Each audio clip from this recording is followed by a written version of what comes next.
Sur Africa 24, l'African Union Journal vous est présenté par Afreximbank.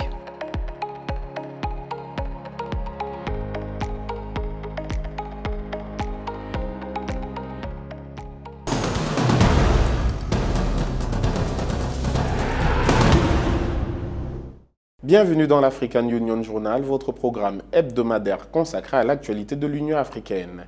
À la une de cette édition, ruée vers l'énergie nucléaire civile pour pallier le déficit d'énergie dans un continent où près de 600 millions de personnes vivent sans électricité. Et puis le Parlement de la Communauté économique des États de l'Afrique de l'Ouest appelle au dialogue pour résoudre la crise politique au Niger.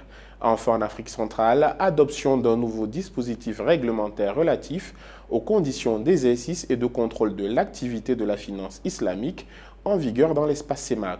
On fait le point dans un instant.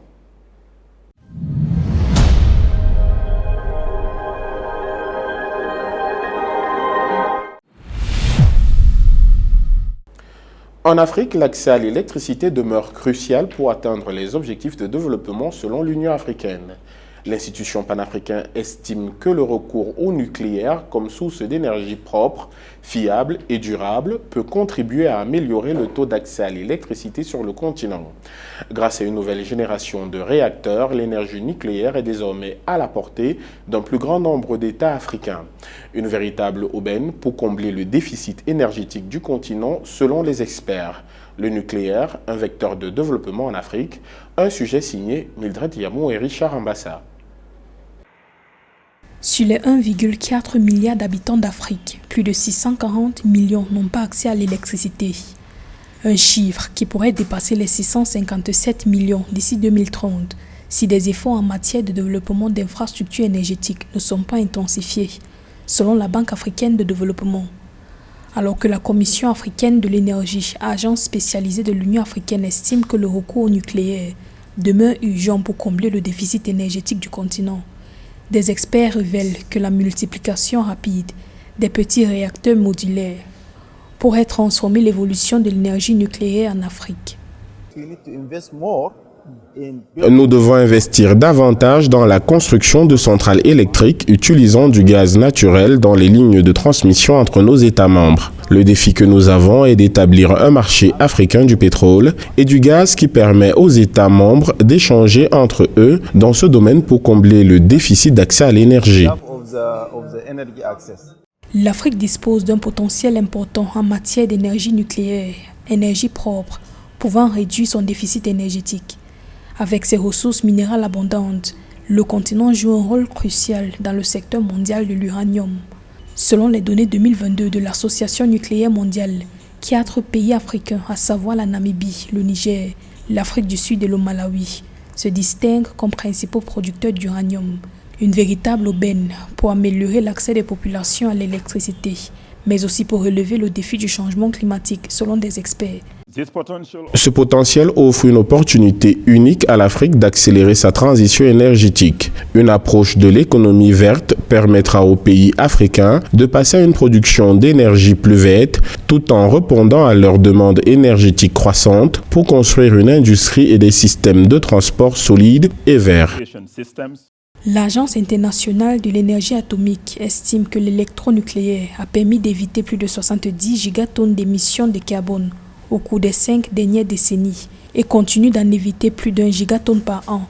En outre, le remplacement de 20% de la production électrique au charbon par 250 gigawatts de production électronucléaire réduirait les émissions de 2 gigatonnes de CO2, soit 15% des émissions du secteur de l'électricité par an.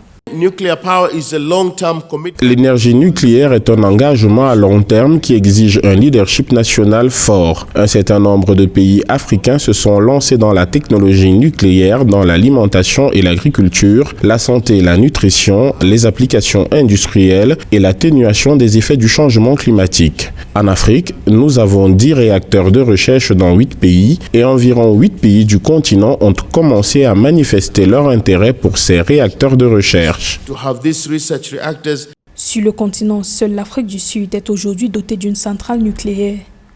Pourtant, selon des experts, la nouvelle génération de réacteurs rend l'énergie nucléaire accessible à un plus grand nombre de pays africains, offrant un coût réduit, une construction plus rapide et une sécurité améliorée. Les données de l'Organisation mondiale de la santé montrent que 3,2 millions de personnes meurent chaque année d'affections causées par l'utilisation de combustibles et de technologies polluantes, d'où l'urgence de se pencher sur le nucléaire comme source d'énergie fiable et durable.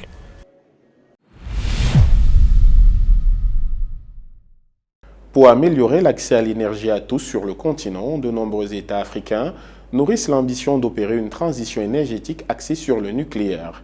Une étude menée en 2013 par la National Aeronautic and Space Administration révèle que l'énergie nucléaire présenterait moins de dangers que les autres sources d'énergie et son coût de production serait relativement moins onéreux. Un état de fait qui motive la transition nucléaire de certains pays comme le Ghana ou encore le Niger. Résorption du déficit énergétique en Afrique, la piste du nucléaire, un sujet de Marie-Raphaël Antolo et de Catherine Elundo. Alors que la plupart des pays africains connaissent une croissance socio-économique forte, leur production en énergie reste faible. Avec près de 600 millions de personnes sans accès à l'électricité, les technologies nucléaires apparaissent de l'avis de certains experts comme une solution à l'épineux problème du déficit énergétique sur le continent. C'est dans cette optique que l'Agence de l'Organisation de coopération et de développement économique et le Centre de développement de l'OCDE ont réuni le 16 août 2023 des experts de la question énergétique pour mener une réflexion sur la manière dont les gouvernements africains peuvent tirer parti des opportunités et gérer les risques associés à la technologie nucléaire. Apart from capacity building in some of the areas that I have mentioned. Outre le renforcement des capacités dans certains des domaines que j'ai mentionnés, nous avons également besoin de financement de partenaires stratégiques. En ce qui concerne cette question de réglementation, si nous pouvons obtenir des bourses pour nos citoyens, nos travailleurs, pour aller dans d'autres pays avancés, pour apprendre ce qui se passe et avoir cet échange, ces interactions, nous pourrions apprendre de leur expérience et cela nous aidera aussi. From their experience and it will help us. Pour réduire le déficit énergétique et améliorer l'accès à l'énergie sur le continent, le Ghana s'est donné pour objectif de produire de l'électricité à partir du nucléaire dès 2030. Lassine Nazerbo, président du Rwanda Atomic Energy Board, estime que le mix énergétique, incluant le nucléaire, est devenu une nécessité pour permettre aux pays africains de combler leur déficit en énergie. Quand on dit mix énergétique, les gens pensent uniquement aux énergies renouvelables en les opposant aux énergies fossiles. Bon, on ne pense pas forcément au nucléaire, par exemple. Donc, quand on dit mix énergétique, changement climatique, on s'est dit essayons d'amener beaucoup plus plutôt que le fuel, essayons d'amener l'éolien, le solaire, mais on oublie par exemple que le solaire, dans tout son processus de fabrication de l'énergie solaire, il produit beaucoup plus de carbone que l'énergie nucléaire, par exemple. Les gens pensent aux accidents nucléaires, Tchernobyl, Fukushima, ou à la perception que le nucléaire, c'est forcément l'armement. Et ça, c'est une perception qu'on a beaucoup en Afrique et qu'il faut changer. La nécessité de réduire les émissions de gaz à effet de serre dans un contexte de réchauffement climatique et l'exigence accrue de sécurité des approvisionnements énergétiques conduisent certains États à envisager de lancer ou de relancer des programmes électronucléaires. L'électricité d'origine nucléaire offre en effet aux États l'opportunité de bénéficier d'une énergie propre, décarbonée, compétitive et pilotable, contribuant ainsi à leur indépendance énergétique et la lutte contre le réchauffement climatique.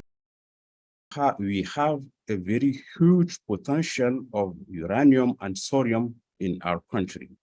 We are the fourth or the fifth Nous avons un potentiel énorme d'uranium et de sodium dans notre pays. Nous sommes parmi les 5 premiers producteurs d'uranium dans le monde. Donc cela signifie que si nous devons développer toutes nos ressources naturelles, le développement de ces ressources devra être également inclus.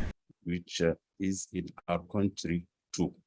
D'après le ministère rwandais des Infrastructures, le pays des 1000 collines est en bonne voie pour réaliser l'accès universel à l'électricité en 2024, avec notamment un taux d'accès à l'énergie passé de 2% en 2000 à environ 74,5% en 2023. D'après des analyses scientifiques, l'énergie nucléaire fournit plus de 10% des besoins en électricité dans le monde. C'est presque le double de l'électricité produite par l'énergie solaire, éolienne et marémotrice. Ainsi, une transition énergétique axée sur le nucléaire devrait permettre aux États africains d'atteindre plus rapidement leurs objectifs en termes d'accès universel d'énergie électrique.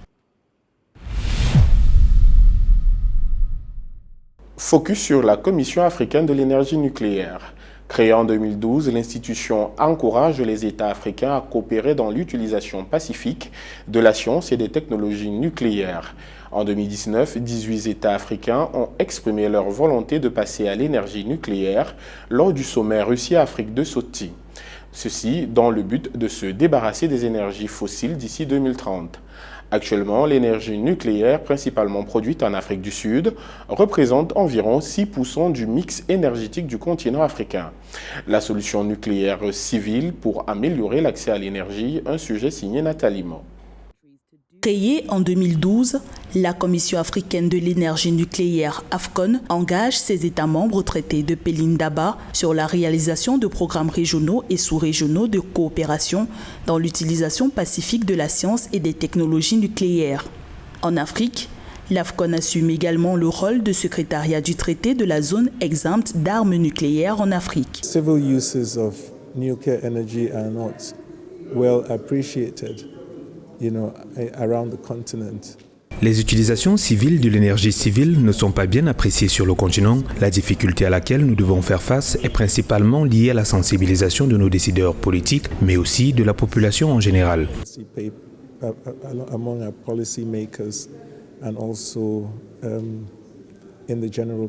Avec la mise en place de l'AFCON, le continent africain prend une option pour réduire son déficit énergétique. En 2019, 18 pays africains ont montré une ferme volonté de passer au nucléaire lors du sommet Russie-Afrique de Sochi. Des États qui s'engagent à faire disparaître les énergies fossiles d'ici 2030. Dans cette optique, l'Égypte, le Ghana, le Kenya, le Maroc, le Niger, le Nigeria et le Soudan sont inscrits dans des initiatives d'évaluation de leur compatibilité avec des programmes nucléaires. One country in Africa has nuclear power plants that produce electricity. That is South Africa. Un pays d'Afrique possède les centrales nucléaires qui produisent de l'électricité. C'est l'Afrique du Sud. L'Égypte a commencé la construction d'une centrale nucléaire. Plusieurs pays d'Afrique ont des réacteurs de recherche, mais ceux-ci ne sont pas destinés à la production d'énergie. Cependant, plus d'une dizaine de pays africains ont déjà pris des mesures pour intégrer le nucléaire dans leur mix énergétique. Dans les 5 à 10 prochaines années, nous assisterons à une augmentation de l'énergie nucléaire en Afrique. So, say in the next 5 to 10 years, we will see sort of an increase in nuclear power in Africa. La part de l'énergie nucléaire dans le mix énergétique du continent se chiffre à 6%, essentiellement produit en Afrique du Sud, seul pays d'Afrique subsaharienne à disposer d'une centrale nucléaire. Selon des études de l'AFCON, l'absence de financement freine le développement du nucléaire sur le continent. L'organe panafricain préconise d'adopter l'utilisation de petits réacteurs modulaires et les nanoréacteurs capables de générer jusqu'à 300 MW d'électricité.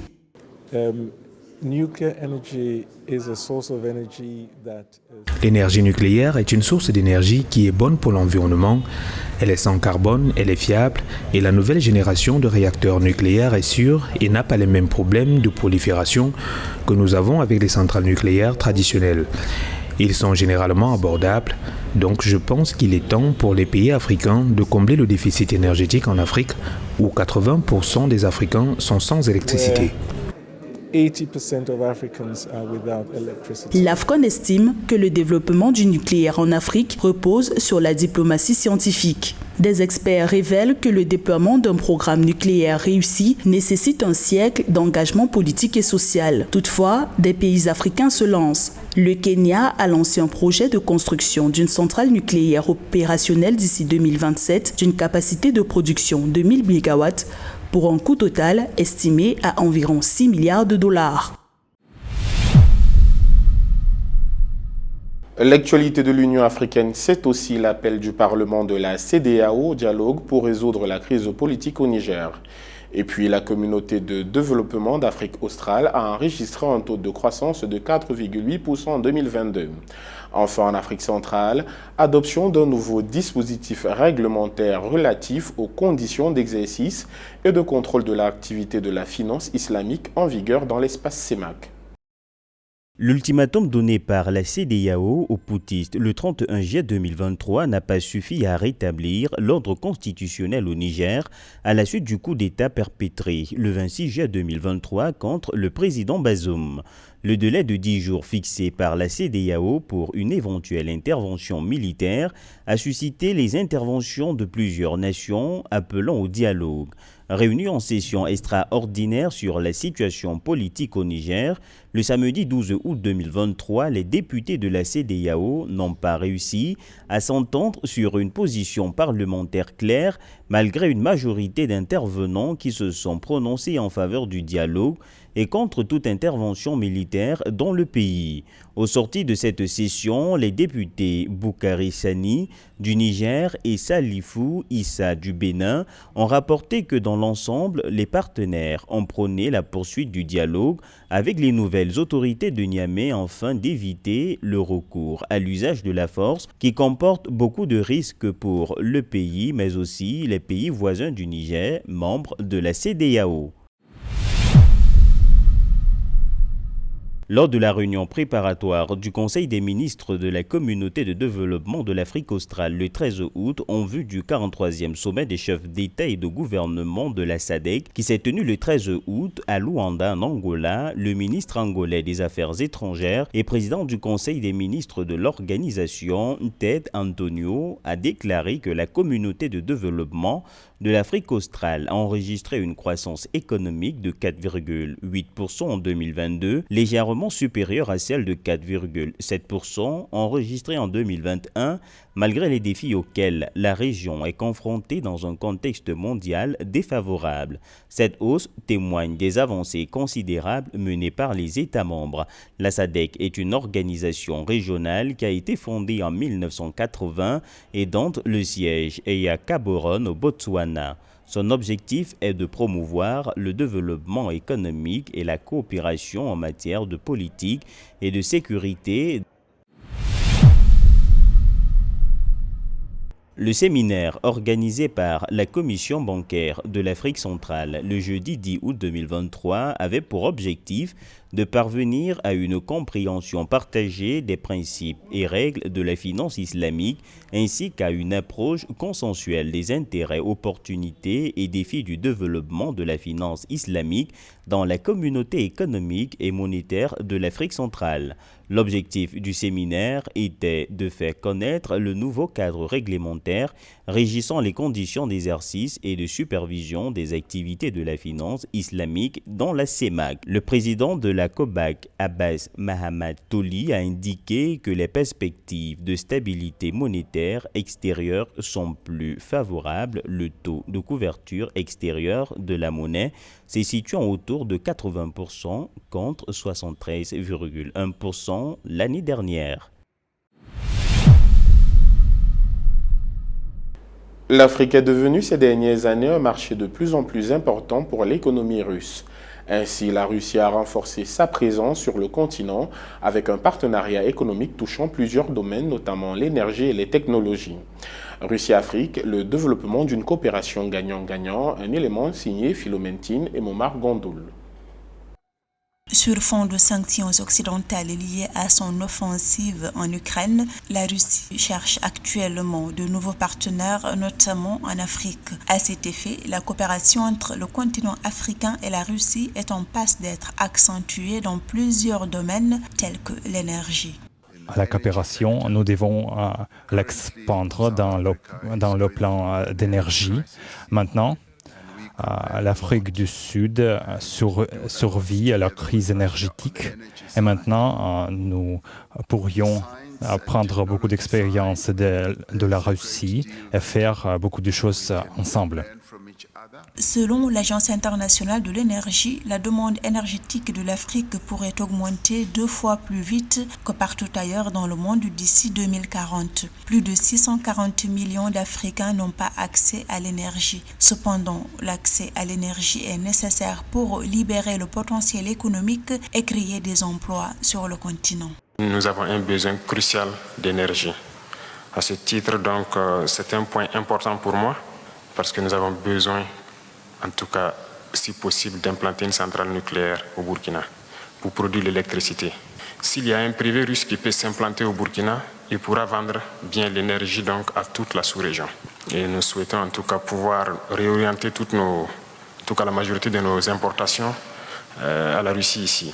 Au moment où la planète se remet de la crise énergétique mondiale occasionnée en 2021 par la forte reprise économique mondiale après la récession liée à la pandémie de Covid-19 et aggravée par le conflit russo-ukrainien, le continent africain cherche à multiplier les politiques publiques pour une augmentation des investissements dans le domaine énergétique. Autrefois, un grand nombre d'étudiants ougandais faisaient leurs études en Russie et maintenant nous voulons proposer des spécialités qui sont importantes,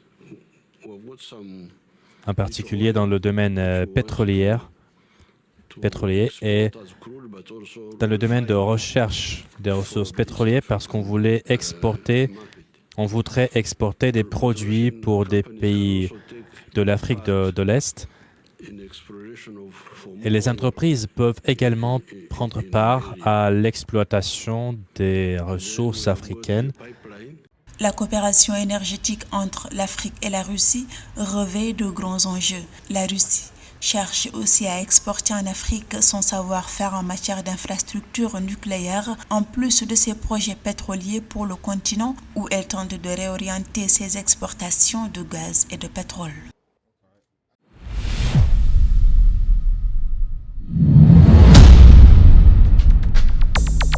L'édition 2023 de la Semaine africaine du climat va se tenir à Nairobi, au Kenya. Organisée parallèlement au sommet africain, les travaux de Nairobi réuniront des chefs d'État, de gouvernement et autres hauts responsables et experts de toute l'Afrique. Et d'ailleurs, pour relever les défis urgents posés par le changement climatique et favoriser la collaboration pour un avenir durable. Guidés par le thème « Stimuler la croissance verte et les solutions de financement climatique pour l'Afrique et le monde », ces travaux permettront de consolider l'action climatique mondiale autour du financement climatique et du développement positif pour le climat, mais aussi de présenter l'immense potentiel de l'action climatique de l'Afrique et attirer de nouveaux partenariats dont la croissance verte, en particulier dans des secteurs tels que les énergies renouvelables, l'agriculture durable et les minéraux critiques, entre autres.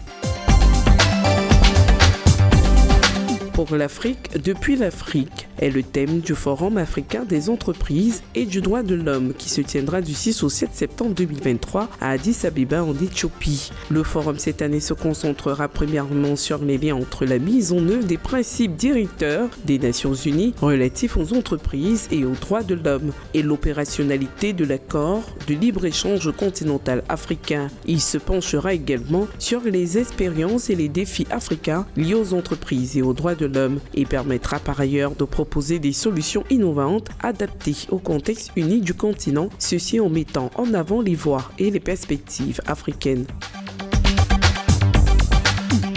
La communauté de l'Afrique de l'Est organisera sa 9e conférence scientifique et sanitaire de l'Afrique de l'Est du 27 au 29 septembre 2023 à Kigali au Rwanda. Le thème cette année est défis et stratégies de préparation et de réponse aux maladies transmissibles et non transmissibles. Leçons tirées de la pandémie de Covid-19, l'organisation vise donc à renforcer la coopération régionale en matière de santé et à promouvoir la libre circulation des personnes, des services et des biens conformément aux idéaux des pays de l'Afrique de l'Est. Leur mission consiste à améliorer la santé et le bien-être des citoyens de la communauté en utilisant la recherche et les résultats dans le domaine de la santé, ainsi que le développement technologique qui est adapté et pertinent pour la communauté et ses habitants.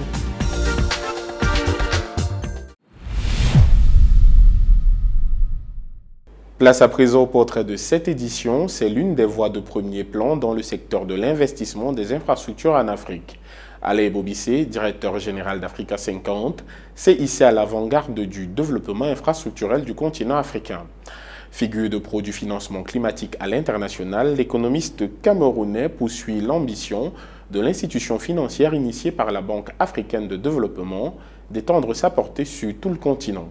Alain Bobissé, l'expert du financement des infrastructures sur le continent à travers Africa 50, un portrait signé Aïcha Mouyuzam et Johnson Dialé Chamande. De nationalité camerounaise, le spécialiste de l'investissement et du développement des infrastructures, Alain Ebobissé, dirige depuis 2016 la plateforme Africa 50, créée en septembre 2014 à l'initiative de la Banque africaine de développement et des gouvernements africains pour combler le déficit de financement des infrastructures sur le continent. Reconduit à la tête de l'institution financière en juillet 2021, Alain Ebobissé assure sous son mandat la gestion financière de nombreux projets à travers le continent. Aujourd'hui, nous avons 31 États actionnaires, États africains, la Banque africaine de développement également, et puis 2 banques centrales africaines comme actionnaires. Ces actionnaires ont capitalisé Africa 50, mais pour moi, le plus important, c'est qu'ils ont le mandat d'opérer comme une entité commerciale. Et ce que j'ai fait avec le soutien de mon conseil d'administration et de mes collègues, c'est essayer de tracer une ligne qui consiste à faire en sorte que nous soyons innovants et que nous puissions investir rapidement pour accélérer la mise en œuvre des projets. Aujourd'hui, en 6 ans d'opération, nous avons investi sur un portefeuille total d'actifs d'une valeur estimée à 6,6 milliards de dollars dans 22 pays africains. Et donc nous avons fait 21 investissements dans 22 pays africains. En tant que directeur général d'Africa 50, Alain Ebobissé joue un rôle déterminant pour stimuler les investissements et le progrès dans les secteurs critiques de l'énergie, les transports, les télécommunications et la technologie. Parmi ses réalisations, le projet PPP de transmission au Kenya, la centrale hydroélectrique de Nachiga au Cameroun, Kigali Innovation City au Rwanda, la centrale électrique de Malikunda au Sénégal. Son leadership est particulièrement apprécié par Akinwumi Adesina, président de la Banque africaine de développement. Son leadership a contribué à faire d'Africa 50 une entité pleinement opérationnelle avec une équipe de cadres et de professionnels hautement qualifiés, une structure de gouvernance solide, une culture axée sur les résultats et un solide portefeuille d'investissement qui ont un impact et des rendements attrayants. Véritable force motrice de l'investissement et du développement des infrastructures, Alain Ebobissé, un fin connaisseur de l'Afrique, maîtrise les défis et les enjeux infrastructurels du continent. Il y a très peu d'investissements infrastructures qui vont dans les infrastructures régionales. Je crois que le dernier chiffre publié par la Banque africaine de développement et ICA, Infrastructure Consortium en Africa, c'est à peu près 2% du montant des investissements dans les infrastructures qui vont dans les infrastructures régionales. Il faut augmenter sensiblement ce montant-là. Africa 50, nous contribuons à cette augmentation. Économiste du groupe indépendant d'experts de haut niveau, Alain Ebobissé fait partie de l'équipe chargée de définir les prochaines étapes du financement climatique international de la COP28. En marge des échanges tenus du 15 au 16 août 2023 à Dubaï, il a eu des discussions avec Rania Al-Mashat, ministre de la Coopération internationale d'Égypte, sur les moyens de soutenir le programme Nexus of Water, Food and Energy, qui vise à mobiliser le financement climatique et les investissements privés pour soutenir la transition verte de l'Égypte. L'expert de 55 ans est également sollicité dans de nombreux projets en Afrique, en Asie, en Europe et en Amérique latine.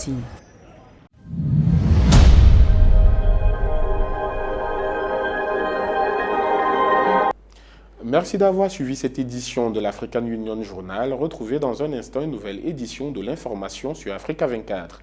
Et vous le savez déjà, le meilleur de l'actualité africaine, c'est aussi sur notre site africa24tv.com et sur l'ensemble de nos réseaux sociaux Facebook, Twitter, YouTube et LinkedIn.